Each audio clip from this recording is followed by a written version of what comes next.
Hi అండి, welcome to హార్టీస్ kitchen. నేను మీ హైమ. ఈరోజు మీకు నోటికి కమ్మగా ఉండే పండుమిర్చి పచ్చి మామిడికాయ రోటి పచ్చడి ఎలా చేసుకోవాలో నేను మీకు చూపిస్తాను. ఈ పచ్చడి చాలా బాగుంటుందండి. కారం కారంగా, పుల్ల పుల్లగా, వేడి వేడి అన్నంతో కనుక తిన్నామంటే చాలా టేస్టీగా ఉంటుంది. ఇది చేసుకోవడం కూడా చాలా సులువుగానే ఉంటుంది. ఎలా చేసుకోవాలో చూసేద్దాం. పచ్చడి కోసం నేను ఒక పెద్ద పచ్చి మామిడికాయ తీసుకున్నానండి. 10 పండు మిర్చి తీసుకున్నాను. మీరు ఎక్కువ క్వాంటిటీ చేసుకోవాలంటే దీన్ని బట్టి మీరు ఇంక్రీజ్ చేసుకుంటే సరిపోతుంది. ఇలా పండు మిర్చిని కూడా మనం తొడియాలు వలిచేసి ఒక మిక్సీ జార్లోకి వేసుకోవాలి. ఇప్పుడు ఇందులో రాళ్ల ఉప్పు కొంచెం వేసుకొని, కొంచెం పసుపు వేసుకొని, జీలకర్ర వేసుకోవాలి. ఇప్పుడు దీన్ని మూత పెట్టి మనం కచ్చా పచ్చాగా మిక్సీ పట్టుకోవాలండి. ఇలా మిక్సీ పట్టుకున్న తర్వాత ఇప్పుడు ఇందులో మనం కట్ చేసి పెట్టుకున్న మామిడికాయ ముక్కలు సగం వేసుకోవాలండి. మిగతా సగం పక్కన పెట్టుకోవాలి. నేను మామిడికాయకి పైన పొట్టేమీ తీయలేదండి, పొట్టుతోనే కట్ చేసి వేసాను. ఇలా పొట్టుతో వేసుకుంటేనే ఈ పచ్చడికి బాగుంటుంది. ఇప్పుడు దీన్ని కూడా మిక్సీ పట్టేసుకోవాలి. మిక్సీ పట్టుకున్న తర్వాత మనం మిగతా ఈ పక్కన పెట్టుకున్నాం కదా మామిడికాయ ముక్కలు, వాటిని ఇందులో కలిపేసుకోవాలండి. మనకు అక్కడక్కడ మామిడికాయ ముక్కలు తగులుతూ ఉంటే పచ్చడి టేస్ట్ అనేది చాలా బాగుంటుంది. ఇలా వేసేసి అంతా ఒకసారి బాగా కలుపుకోవాలి. కలుపుకున్న తర్వాత ఈ పచ్చడిని అంతా కూడా ఒక గిన్నెలోకి ట్రాన్స్ఫర్ చేసేసుకోవాలి.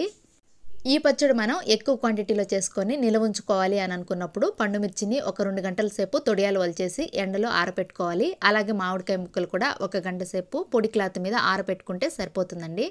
ఇలా చేసుకుంటే మనం ఫ్రిడ్జ్లో పెట్టకపోయినా బయట పెట్టినప్పుడు 3 నుంచి 4 నెలల పాటు స్టోరేజ్ అనేది ఈజీగా వస్తుందండి. మీరు కూడా ట్రై చేసి చూడండి. ఇలా పచ్చడంతా మనం ఒక గిన్నెలోకి తీసుకున్న తర్వాత ఇప్పుడు ఈ పచ్చడికి తాలింపు అనేది పెట్టుకోవాలి. దానికోసం ఒక బాండిల్ పెట్టుకొని తగినంత ఆయిల్ వేసి వేడి చేసుకోవాలి. చాలామంది నాకు కామెంట్ చేస్తున్నారండి, అక్క మీరు ఏ ఆయిల్ వాడతారు, పోపు వేసినప్పుడు నురుగొస్తుంది అని అడుగుతున్నారు. నేను పల్లి ఆయిల్ వాడతానండి. అదే వేరుశనగ నూనె అనేది వాడతాను. పచ్చళ్ళకే కదండి, కూరలకు కూడా నేను అదే ఆయిల్ వాడతాను. మనకి ఇక్కడ ఆయిల్ వేడైపోయింది కాబట్టి నేను పోపు గింజలు కూడా వేసేసుకున్నానండి. నేను పోపుకి ఆవాలు, జీలకర్ర, మెంతులు, పచ్చెనపప్పు, మినపప్పు వేసుకున్నాను. వెల్లుల్లిపాయలు వేయట్లేదండి. వెల్లుల్లిపాయలు వేసుకుంటే మనం ఎక్కువ రోజులు స్టోరేజ్ చేసుకున్నప్పుడు బాగుంటుంది. నేను ఇక్కడ రోటి పచ్చడి చేస్తున్నాను కాబట్టి వెల్లుల్లిపాయలు అవసరం లేదు. ఇందులో కొంచెం ఇంగువ, కరివేపాకు వేసుకొని కరివేపాకు చిటపటలాడిన తర్వాత పచ్చడిని ఆయిల్లో వేసేసుకోవాలి. పోపుకి పచ్చడికి కలిసే విధంగా 1 నిమిషం పాటు గరిటతో బాగా కలుపుకోవాలి.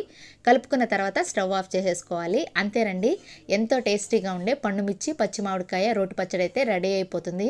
దీని కనుక వేడి వేడి అన్నంలో పైన పచ్చడి కొంచెం నెయ్యి వేసుకొని కనుక తిన్నారంటే ఎంత తింటున్నారో మీకే తెలియకుండా తింటారు. అంత బాగుంటుందండి. పుల్ల పుల్లగా, కారం కారంగా మనం మామిడికాయ ముక్కలు వేసాం కాబట్టి అక్కడక్కడ తగులుతూ ఉంటే చాలా అంటే చాలా టేస్టీగా ఉంటుంది.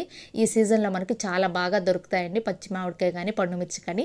ఖచ్చితంగా ఈ పచ్చడిని అయితే ఒకసారి ట్రై చేసి చూడండి. ట్రై చేసి మీకు ఎలా వచ్చిందో నాకు కింద కామెంట్ చేయండి. మీకు కనుక ఈ వీడియో నచ్చినట్లయితే లైక్ చేయండి, షేర్ చేయండి, సబ్స్క్రైబ్ చేయండి. మర్చిపోకుండా పక్కన బెల్ సింబల్ని ప్రెస్ చేయండి. Thank you for watching. ఇలాంటి మరిన్ని వీడియోస్ కోసం ప్లీజ్ సబ్స్క్రైబ్ టు హార్టీస్ కిచెన్.